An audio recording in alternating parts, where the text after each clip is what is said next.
20년까지 현대백화점 다녔다 그랬잖아요. 그냥 막연하게 마지막에 현대백화점 신천점에 있었어요.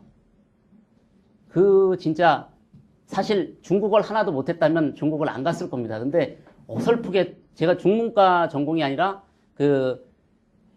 중국이 좋아서 한번 사학을 전공했어요, 대학교 때. 그래서 중국사에 대한 관심이 많아서 뭐 고등학교 때는 거의 영옥문부터 해서 소설 영옥문, 뭐 초한지 다 읽고 거의 밤새도록 읽고 광적이었어요.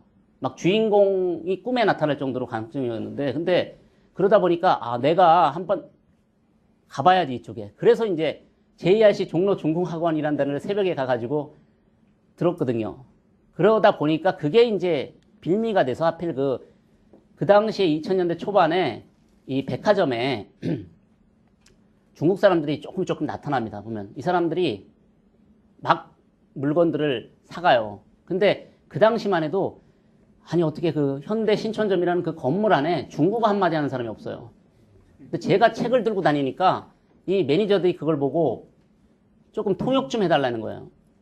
정말 힘들었어요. 그 통역을 뭐 진짜 그 다음엔 뭐냐면 한국말로 써가지고 그거를 또 이제 중국어로 해서 한국말로 외우고 막 그렇게 해가지고 하다 보니까 자연스럽게 좀 늘더라고요. 늘면서 이제 그런 쪽에다 보니까 아예 중국 기업 사람들이 얘기를 많이 했죠. 저는 중국을 가게 된 게 계기가 이런 강의나 어떤 이런 걸 통해 가지고 내가 이제 생각해보고 갈까 말까 그 다음에 하나하나 체크해보고 이런 게 아니라 중국인들한테 이제 스카우트 됐어요. 그래가지고 2000년 말에 이제 중국을 선택하게 되는데 참 아쉬운 건 뭐냐면 좀 더 이렇게 어드바이스를 좀 해주고 실제 중국에 가서 중국 유통은 이렇고 어떤 걸 주의하고 이런 걸 좀 얘기해준 계기가 있었으면 하는데 제가 이제 이 자리에 쓰는 게 굉장히 기분 좋은 게 여러분들한테 이런 얘기를 좀 할 수 있어서 저도 지금 생각하면 사실 지금은 이렇게 중국은 5년이 지나기 전에는 말을 하지 말라고들 다들 그러시더라고요.